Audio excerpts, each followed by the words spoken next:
You're watching the Madd Fictional channel. Are you a fan of dystopian futures, wild landscapes, and epic adventures? If so, have I got a movie that might be right up your alley? Hello, and welcome to Madd Fictional Media, where we explore all things video, from anime to television to movies.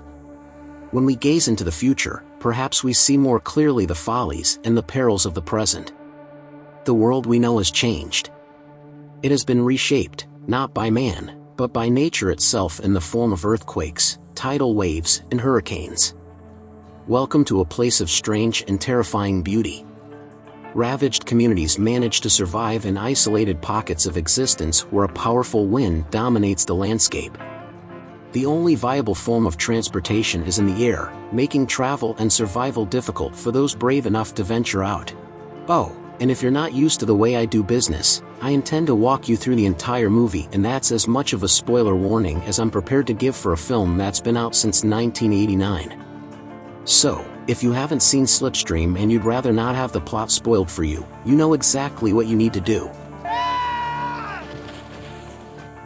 The movie opens with a pair of bounty hunters, Will Tasker, played by Mark Hamill, and Belitsky, played by Kitty Aldridge, in hot pursuit of a bizarre fugitive that we will come to know as Byron, played by Bob Peck. When they eventually catch him, he says, "I slit the surly bonds of earth, put out my hand and touched the face of God," which is a quote from the poem High Flight by John Gillespie Magee Jr., a British-American aviator who died in a mid-air collision during World War II, which is fitting given Slipstream's aviation theme. The bounty hunters worked up an appetite during the chase, so they travel to a busy airstrip with Byron in tow. Their loner and scavenger Matt Owens, played by Bill Paxton, runs aground of both bounty hunters by making a pass at Belitsky. You know, if this was a luxury liner, I'd order us some champagne and caviar. Well, it's a dive, so save it for someone else. Careful. A friend of mine's a proprietor. Oh, yeah? Tell him the food stinks, there's no salad forks, the crystal's got water spots, and I don't particularly like the lowlifes that hang out here. And trying to sell contraband to Tasker. Step into my office. What are you in the market for? Both turn out to be huge mistakes, since the pair are part of the remnants of a law enforcement agency, trying to keep the peace in a post-apocalyptic society, which means Tasker seizes some of Owens' less than legal goods. This of course doesn't sit well with Owens, so he abducts Byron in order to claim the large reward. During the abduction, however, Tasker shoots Owens with a poison dart, which also implants a tracking device in the man's body, allowing Belitsky and Tasker to follow him after he makes his getaway. Instead of flying straight to the authorities and collecting the reward, Owens flies to his home, Hell's Kitchen. There, Byron heals a boy blinded by cataracts, and Owens begins to wonder if Byron is more than he appears. I don't know how you did it, mister, but thanks. Thanks. Children are God's gift to man. You didn't tell me you were a healer. As Owens leaves to collect the bounty on Byron, Tasker and Belitsky arrive and get into a massive showdown with Montclair, played by Robbie Coltrane, and crew. You're under arrest. All of you. For carrying contraband. Hear that, boys? We're all under arrest. Why, I could die of embarrassment. Yeah. You want to empty those packs while I ask you some questions? Let's show them what we got, boys.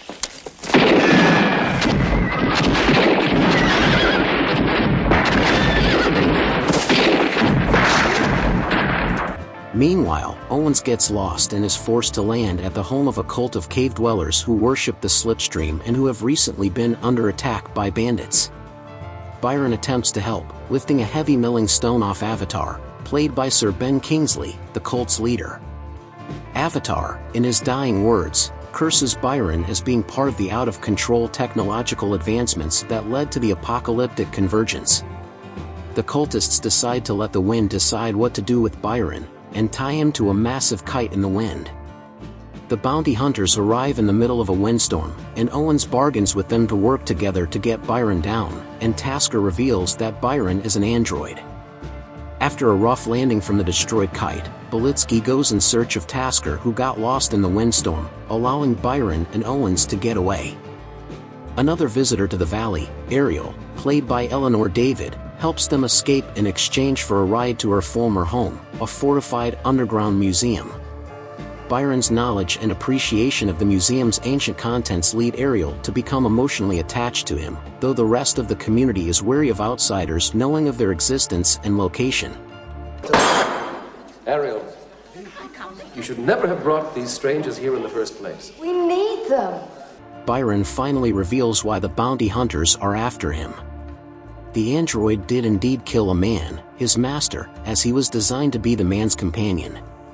When the man became terminally ill, he asked Byron to end his life, and the android obeyed, even though he was programmed to do no harm. That night, both men pair up, Byron with Ariel, and Owens with a girl in the community, and the android gets to show off his fancy footwork as he trips the light fantastic. The following morning, Owens decides to set Byron free, now considering him a friend. Byron has news of his own. He tells Owens that he slept for the first time in his existence, and dreamed of a land at the end of the Slipstream inhabited by other androids. And because happy endings don't sell tickets or put butts in seats, Tasker and Belitsky track Owens and Byron to the museum and force their way in, killing guards and any member of the community that gets in their way. After beating the curator, Cornelius, played by F. Murray Abraham, Tasker forces the rest of the inhabitants to find the fugitives, which results in Byron's capture. Owens has another run-in with Belitsky, and she shoots him in the chest with a dart. Owens retaliates by knocking her out and handcuffing her to a bed. When she wakes up, Belitsky explains that the dart is the antidote to the poison. Owens rushes to Byron's aid and gets caught in a shootout with Tasker, which results in Ariel getting killed.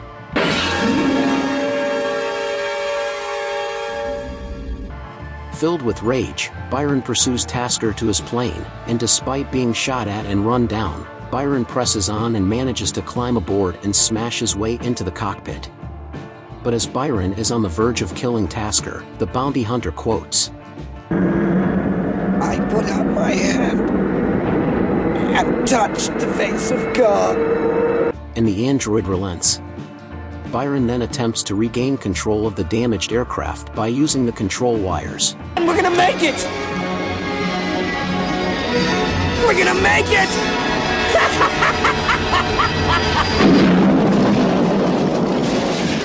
Tasker is killed, but Byron survives. In the end, he thought I could save him. I'm too dangerous to be human. The intriguing thing about Slipstream is that the film's production was almost as epic as the story itself. The film was directed by Steven Lisberger, who also directed the cult classic Tron, and produced by Gary Kurtz, who also produced the first 2 Star Wars movies and The Dark Crystal, among other classics. However, Slipstream proved to be a financial disaster for Kurtz, contributing to his bankruptcy due to its lack of distribution in the US. The film's budget was originally intended to be a modest $2 million, but it ended up ballooning to a whopping $10 million due to various production difficulties. The shoot took place in remote locations in Cappadocia, Turkey, Ireland, and Pinewood Studios, Everheath, Buckinghamshire, England, which added to the cost and difficulty of filming. Additionally, creative differences between Lisberger and Kurtz caused tension on set. Kurtz reportedly wanted the film to be more of an action movie, while Lisberger was interested in exploring the characters and the world they inhabit. One interesting detail about the film is that it was originally shot in 70mm, which is a larger film format that allows for more detail and clarity. However, the decision was made to downscale the film to 35mm for theatrical release, which meant that some of the visual detail was lost. Nevertheless, Slipstream has some noteworthy aspects that are worth exploring.